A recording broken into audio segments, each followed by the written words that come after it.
Hi guys, this is a cautionary tale for anyone who's thinking of selling one of their bags, one of their luxury bags, online or through a reselling platform or anything else. Just watch this video because it could have gone horribly wrong. From a seemingly intelligent person, I put myself at absolute risk. What am I talking about? Let's get going. I just want to share my experiences because hopefully it'll help just somebody out there who hopefully won't make the same mistake. But then, did I make a mistake, or did I just put myself at a little bit of risk? And I probably think that that's the case. Anyway, I have bought and sold lots and lots of bags. I feel like I'm fairly experienced in selling bags now, and I think I've been lulled into literally a false sense of security, if you know what I mean, because I think I got a little bit complacent. And that is my first rule, is just always keep your wits about you. So I'm not going to tell you the exact bag that I tried to sell because this is still an ongoing thing and I don't want anybody trying to search for it and everything else. But I will sort of tell you what happened. So I have been using Vinted for a little while now, and I have found it really easy to use and I've had reasonable success on it. So the sort of things that I have sold and bought through Vinted are things of a lesser value, and there's a couple of reasons why I've done that. One was to, I suppose, test the platform. If something went wrong and it was something that hopefully I was getting £2, £5, £10 for, then it wasn't going to be the end of the world if something went wrong. So I suppose it was just a little test to see how the platform worked. But also it's a really good platform for things that are of lower value because it's sort of what they do. Now there are some other high value things on Vinted, but I've never used it for those types of things until recently. So I had a bag that I wanted to sell, and it wasn't an inexpensive bag, but it was of a decent amount of value. Now, compared to some of my bags, it was at the lower end of the scale, if that makes sense, but it was still a decent amount of money. But because I'd had a good amount of success with Vinted, and I'd already put this bag, it's not the Kazon, by the way, it's not the Kazon, but I'd put this bag on another platform and it hadn't sold. So I thought I will just try Vinted, and it sold straight away. And the price that I got for it was the price I asked for it. I was really delighted and packaged it up and off it went. Now it did surprise me somewhat, and I will come back to this, that the label that I was given via Vinted to post this out was to the person's home. It wasn't going to Vinted, and that I think was because the person who bought it agreed not to, or decided not to ask for extra verification. So it didn't go via Vinted's authentication service, it went straight to her. I assume it's a her. And yeah, that did surprise me somewhat, but I thought it's okay, everything's okay. Well, so what happened, she received the item, so the item got there, that was fine, because I'm always a little bit worried about posting anything via Royal Mail or anything else. She gets it, she opens it, I get an immediate message via Vinted saying, this is fake, this is disgusting, you've sent me this fake bag, it's wrong, it's got the wrong colour hardware, it's got the leather isn't leather, it's actually plastic, and basically the whole thing's wrong. So I was really taken aback because, as I say, I'm not going to divulge the actual bag at this moment. I will update you with everything when it's all sorted, but the bag is 100% authentic.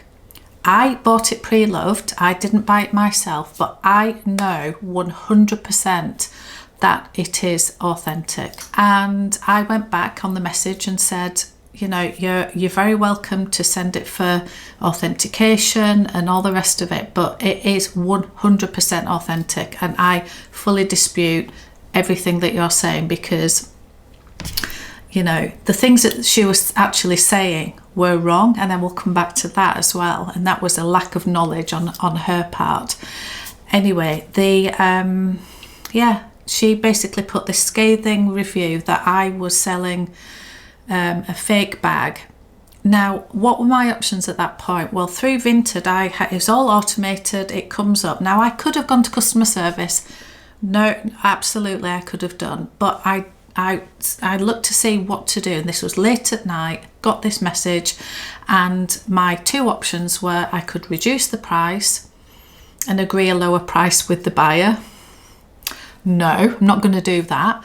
And the second one was just ask them to return it in full. Just cancel the whole thing, return it, and she gets a full refund. I don't get my money. Now, she never asked, to be fair to her, she never asked for a reduction in price. She wasn't trying to say, this isn't as per advertised, I'm only going to pay you half of it. Or she didn't. She just kept saying, this is fake, it's fake, this is disgusting, blah, blah, blah.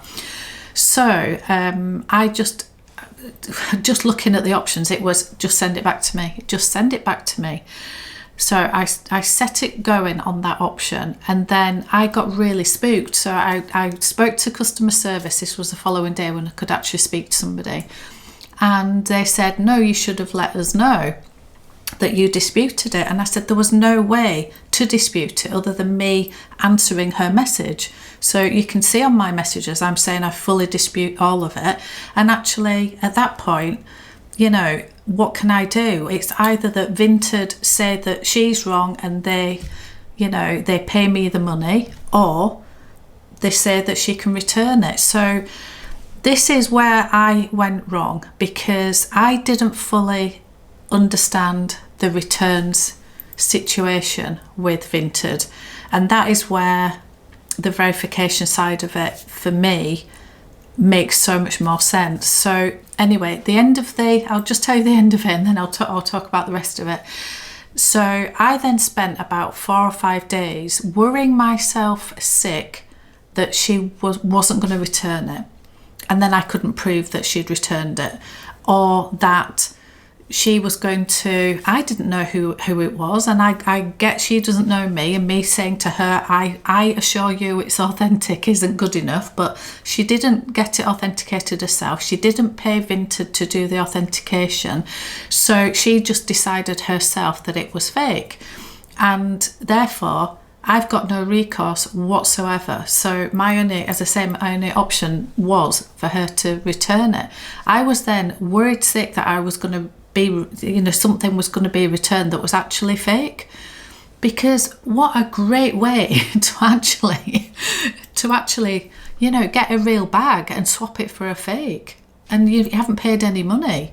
You know, the other way around, I could have bought something that I receive, I know it's authentic, I'm really happy with it, but I actually buy a fake from God knows where, put it in the box and just say, oh, it's fake, and send it all back, and then the seller then receives a fake bag back. And how do you prove any of it? There's nothing to prove any of it. So I was very, very worried sick, because it was such a lot of money to potentially throw down the drain.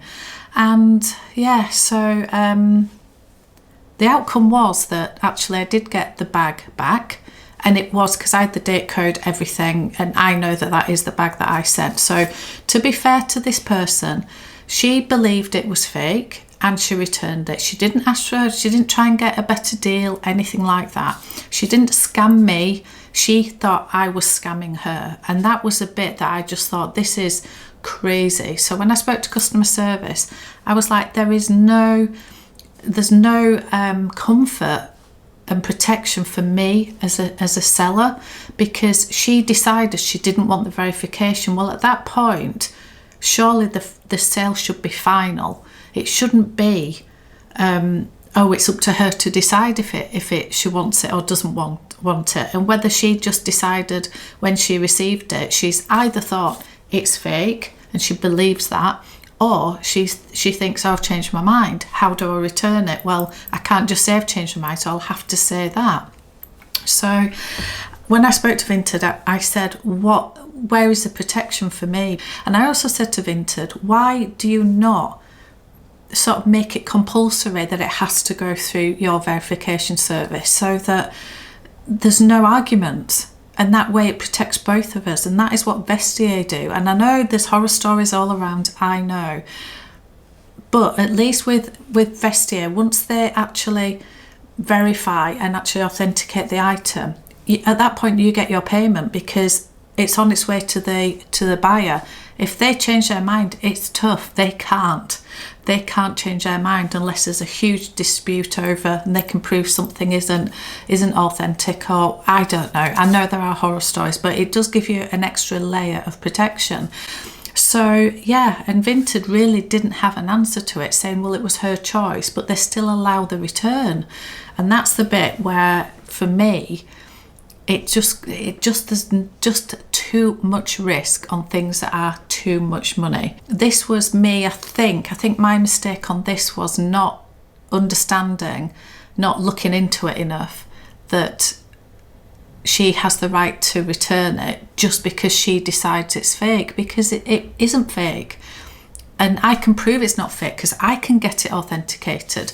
But even if I'd have got it authenticated myself prior, it makes no odds, because there's nothing there from Vinted to actually prove anything. I couldn't go back with my dispute. It wouldn't allow me to do it. So yeah, and I just wanted to get that bag back in my hands as quickly as possible. So all of this is still, I have the bag and everything else. So at least it wasn't a really bad ending. But I also needed to speak to Vinted, saying, I do not want this person being able to leave feedback on me that says that I have tried to sell her a fake bag, because I haven't.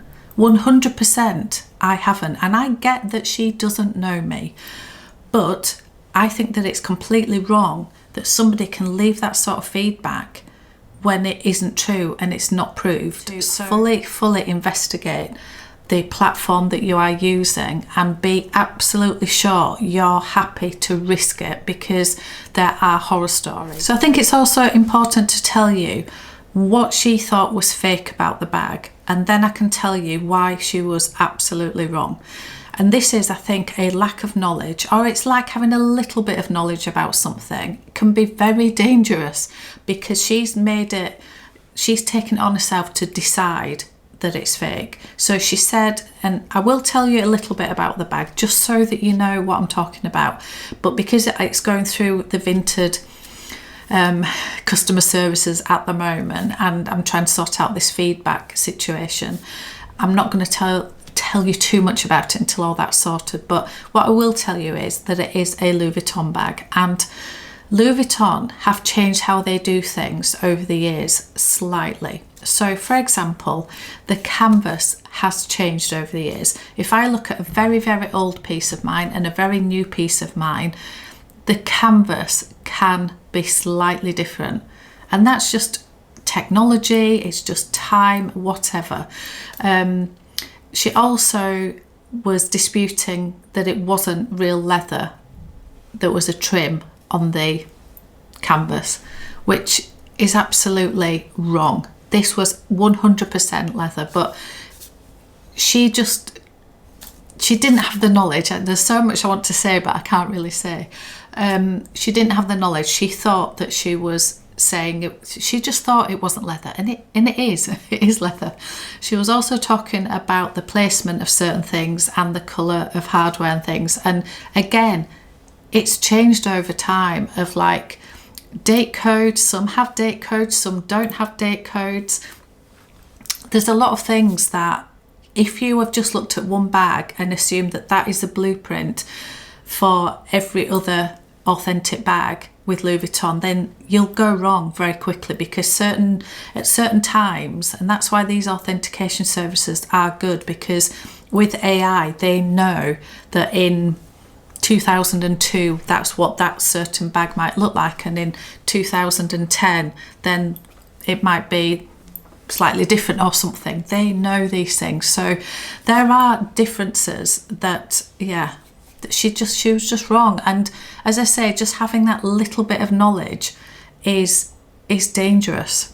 What I would say is that I have had very good experiences with Vinted up until this point, and I'm hoping that they're going to resolve this as well. And obviously I didn't sell the bag, I've got it back, thank goodness, and it's sort of fine apart from the the feedback thing. I just think, for me personally, I think Vinted is great, but for the lower value items, and I'm not going to risk anything like that again, because as I say, I had a few days of absolute worrying myself sick that I was going to receive a fake bag back or no bag back, and I can't prove a thing. It's probably best to stick to people that you really trust. Like there's a couple of resellers that I have used in the past. I've used Sasha from Global Lux Closet, I've used Cherie from Bag Mad Boutique. I always get that the wrong way around. Bag Mad Boutique. And both of those have, you know, they authenticate it. You send the item to them, they authenticate it before it goes on to the buyer. So they give you that level of comfort. So I know that if you haven't worked with them before, then you feel you can't trust them yet, but hopefully by recommendations and reviews from other people, it'll give you some comfort that those two in particular that I've used are completely trustworthy. So that was my first mistake, was to not just go down that route. So there you have it. That is my cautionary tale of just be sensible. I don't think I did anything particularly wrong other than be too complacent, too trusting. Let me know if you've had any experiences, any horror stories. Not that I wish it on anybody, but if we can share some of this so that it can maybe help some other people. So let me know, what horror stories have you had or have you heard of when you're talking about selling your gorgeous bags. So anyway, thank you so much for watching, and I'll see you on another one.